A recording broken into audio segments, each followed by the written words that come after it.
군산의 개점을 앞둔 롯데 아울렛과 지역 상인들이 상생 방안을 두고 이견을 좁히지 못하며 평행선을 달리고 있습니다. 4차 산업혁명의 미래를 보여주는 2018 국제 3D 프린팅 드론 엑스포가 전주에서 열렸습니다. 오래된 도심에 청년 창업 공간을 만들겠다는 국토부의 계획을 두고 회의적인 반응들이 나오고 있습니다. 당장 맡길 곳이 없다며 키우던 개를 고속도로 휴게소에 버렸습니다.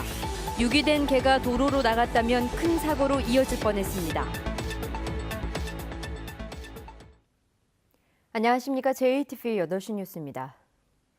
롯데 아울렛 군산점이 이번 달 문을 열 예정이지만 지역 소상공인들을 위한 피해 대책은 마련되지 않고 있습니다. 지역 소상공인과 아울렛 측이 5차례나 상생 방안 마련을 위한 자리를 가졌지만 합의점을 찾지 못하고 있습니다. 김진영 기자입니다. 이번 달 27일 문을 열 예정인 롯데 아울렛 군산점입니다. 막바지 공사에 속도를 내고 있습니다. 개점을 앞둔 상황에서 롯데 아울렛과 상생 방안에 대한 합의점을 찾지 못한 소상공인들이 중소기업 벤처사업부에 중재를 요청했습니다. 지난 1월 이후 지금까지 5차례 사업 조정 회의가 열렸지만 여전히 평행선을 달리고 있습니다. 군산 지역 소상공인은 개점 시기를 3년 늦춰줄 것을 요구하고 있지만 롯데 측은 수용할 수 없다며 맞서고 있습니다. 이렇다 보니 상권 활성화 사업 등 나머지 상생 방안 역시 진척을 보지 못하고 있습니다. 지역 상공인과 롯데 아울렛 측은 한 차례 더 사업 조정 회의를 갖기로 했습니다. 이번에도 자율 조정에 실패하면 중소기업 벤처사업부 사업조정심의위원회로 넘어갈 가능성이 높습니다. 심의위원회는 조정 공고안을 내놓게 됩니다. 그러나 롯데 측이 이를 거부하고 1억 5천만 원의 과징금을 내면 지역 상공인을 위한 상생 대책 없이도 영업이 가능합니다. 지역 소상공인의 생존권 보장을 위한 최소한의 안전장치도 없이 롯데 아울렛이 문을 여는 것 아니냐는 우려가 커지고 있습니다.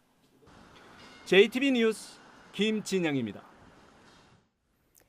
전주시가 미래 먹거리로 주목하는 3D 프린팅과 드론의 최신 기술이 한자리에 모였습니다. 김철 기자입니다. 분당 4만 5천 번의 날갯짓에 무게 1kg의 공이 가뿐히 날아오릅니다. 막으려는 자와 들어가려는 자, 치열한 공방이 시선을 사로잡고 이내 골이 터지자 환호가 뒤따릅니다. 생각보다 박진감 넘치고 아주 생동감 있고 재밌었어요. 다음에 또 오고 싶고요. 애들도 너무 즐거워하니까 너무 행복하고 좋았어요. 0.2mm씩 4,000층을 쌓아 올렸습니다. 도면으로 입력한 첨성대를 그대로 출력해냅니다. 옥수수 전분 가루가 주 원료여서 플라스틱인데도 완전 분해가 가능합니다.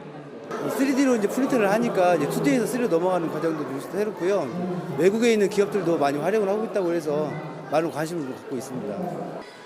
2018 국제 3D 프린팅 드론 엑스포가 전주에서 열렸습니다. 개최국 대한민국을 비롯해 중국과 싱가포르 등 6개국 모두 120여 개 업체가 한자리에 모여 첨단을 달리는 기술들을 뽐냈습니다. 전주시는 매해 엑스포를 개최해 신성장 산업의 메카로 발돋움할 계획입니다. 지역이 가지고 있는 많은 문화적 이벤트에 더해서 도시에서 신성장 산업으로 주목하고 있는 3D 프린팅과 드론 산업을 좀 더 활성화시키고 시민들이 동참할 수 있는 사흘간 펼쳐진 이번 엑스포는 2만 명이 넘는 시민들이 몰려 성황을 이루었습니다. JTB 뉴스 김철우입니다. 국토부가 전국의 구도심에 청년 창업 공간을 조성하겠다는 도시재생 대책을 내놓았는데 현실적으로 지역 중소도시에 효과가 있겠냐는 회의론이 작지 않습니다. 하원우 기자의 보도입니다. 국토교통부는 도시재생 뉴딜 정책으로 청년 일자리를 겨냥한 대책을 내놨습니다. 전국의 구도심에 청년 창업을 바탕으로 한 혁신 거점 250곳을 조성해 시세의 반값에 공급하겠다는 구상입니다. 빈 점포, 폐 공장을 청년 스타트업들의 창업과 문화 공간으로 활용할 수 있도록 자금과 임대 공간을 저렴한 가격으로 지원할 계획입니다. 국토부는 이 사업과 비슷한 도시활력 증진 개발 사업을 지난 2016년에 추진했습니다. 정읍의 유흥가였던 이 거리를 청년 창업과 먹자골목으로 조성하는 사업이 대표적입니다. 하지만 사업은 거의 진척을 보지 못하고 있습니다. 너무 오랫동안 방치되어가지고 그냥 죽은 거리가 되어버리니까 너무 힘들어요. 지금 주민들 살기가. 청년 창업 점포를 몇 개 조성할지, 들어오겠다는 청년은 얼마나 되는지도 확실하지 않습니다. 현재는 아직 문의 들어온 건은 없고요. 이제 관심이 있긴 있으신데 청년들이 그렇게 많지는 않으신 것 같아요. 국토부의 이번 대책은 새롭지도 않고 고령화가 심각한 중소도시의 여건과도 맞지 않습니다. 때문에 일부 대도시와 수도권 도시에 편중된 정책이라는 비판을 받고 있습니다. JTB 뉴스 하원호입니다.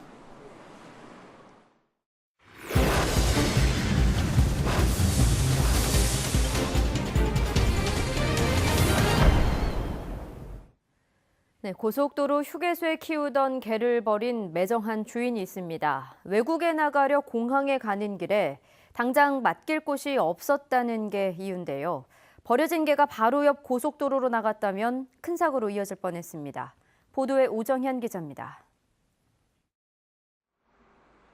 고속도로 휴게소에 들어서는 한 차량. 운전자가 무언가를 꺼내들고 곧장 뒤편으로 향합니다. 작은 개 한 마리입니다. 더 으슥한 곳으로 가더니 잠시 후 남성 혼자만 돌아 나옵니다. 몇 분이 지나 다시 나타난 개. 부지런히 두리번대지만 주인은 이미 휴게소를 떠난 뒤였습니다. 휴게소 직원에게 구조된 개는 귀에 고름이 차는 등 병들어 아픈 상태였습니다.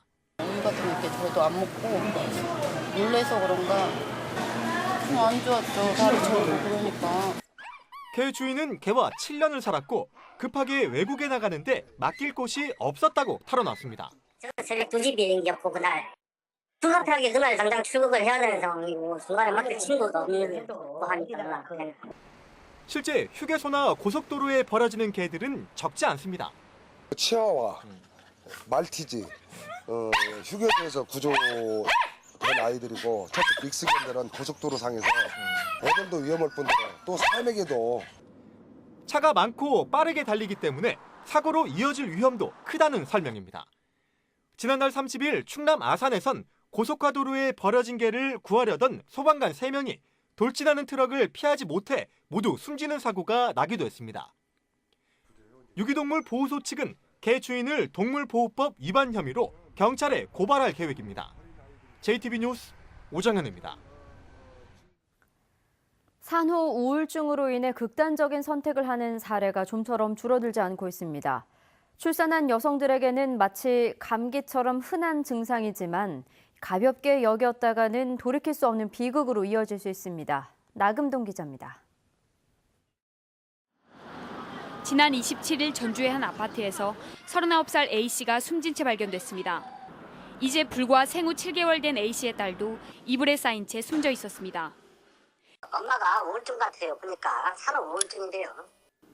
지난해 경기도에선 산후 우울증을 앓던 30대 여성이 생후 5개월 된 아들을 안고 투신한 일도 있습니다. 산후 우울증은 출산 후 호르몬 수치가 급격히 변하면서 찾아옵니다. 무력감이나 불안감을 넘어 아이에 대한 적대감으로 발전하기도 하고 최악의 경우 극단적인 선택으로 이어지기도 하는 무서운 병입니다. 우울한 기분이나 기분 변화가 한 2주 이상 지속되고 수면이나 식사나 이런 게 변화가 좀 심하게 나타난다고 하면 그때는 약물 치료나 병원에서의 치료가 적극적으로 필요합니다. 여성단체들은 산처럼 무거운 육아 부담을 여성에게만 지우는 것도 상황을 악화시키는 중요한 원인이 될 수 있다고 지적합니다. 얘기하면 그거는 누구나 겪는 일인데 왜 힘들어하냐라는 말을 듣게 되죠. 그러다 보면 얘기를 안 하게 되고 혼자 그 책임이나 죄책감을 감당하게 된다는 거예요. 전문가들은 주변 가족들, 특히 배우자가 적극적으로 육아에 동참하고 아내의 정서를 세심하게 살펴야 한다고 조언합니다. JTB 뉴스 나금동입니다. 송화진 도지사가 더불어민주당 전북도지사 경선 후보 TV토론회에 참여하겠다며 전북기자협회 TV토론회 개최를 제안했습니다. 민주당 중앙당은 김춘진 예비후보도 TV토론회에 응하겠다고 밝힌 만큼 당의 도지사 경선 후보 TV토론회가 11일쯤 열릴 것으로 내다봤습니다. 민주당은 이어 오는 13일부터 사흘 동안 권리당원과 일반 시민 50%씩 여론조사로 도지사 후보를 선정합니다. 민주평화당의 도지사 후보 공천이 다시 미궁에 빠졌습니다. 민주평화당은 청와대 수석을 지낸 군산 출신의 박주현 의원에게 출마를 권유했지만 박 의원이 단체장 출마를 생각해 본 적이 없다며 고사해 여전히 후보자를 찾지 못하고 있습니다. 평화당 안팎에서는 최수찬 전 의원이나 당내 중진 의원의 이름이 거명되고 있지만 현역이 나설 경우 현재 정의당과 20석으로 꾸린 교섭단체가 깨질 수 있어 어려움을 겪고 있습니다. 전북교육청은 최근 서울 한 초등학교의 외부인 난입 인질극과 관련해 학생 보호를 위한 안전대책을 마련했습니다. 이번 대책에는 학교 일과 시간에 모든 출입문을 통제하고 경비실과 행정실 등 지정된 장소에서 출입증을 발급받아 폐용해야 출입을 허용하도록 했습니다. 특히 등하교를 위해 학교 출입문을 개방할 때는 반드시 학생 보호 인력과 자원봉사자, 교직원 등을 배치할 방침입니다. 전라북도가 임실 하감과 장수 사치, 진안 하향과 남원 방촌 등 4개 농촌마을을 정주 여건 개선 사업 대상으로 선정했습니다. 전라북도는 올해 이들 4곳에 대해 한 곳당 3억 원가량을 투자해 마을 회관 건립과 운동시설 정비, 진입로 포장 같은 사업을 진행합니다. 로컬푸드 직매장에서 유통되는 농산물의 잔류농약 검사가 강화됩니다. 전라북도는 로컬푸드 직매장에 대한 소비자들의 신뢰를 높이기 위해 한 해 1,000건가량 실시하던 잔류농약 검사를 올해부터 2,200건으로 2배 이상 늘리기로 했습니다. 로컬푸드 직매장에서는 기준치를 초과한 잔류농약이 해마다 5건 안팎씩 검출되고 있습니다.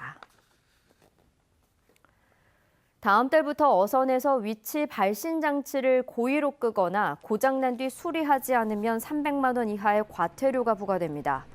전라북도는 어선법 개정에 따라 다음 달부터 어선에서 위치 발신 장치를 항상 작동시켜야 한다고 밝혔습니다. 전라북도는 또 위치 발신 장치가 고장나거나 분실한 경우 지체 없이 해경에 신고해야 한다고 덧붙였습니다.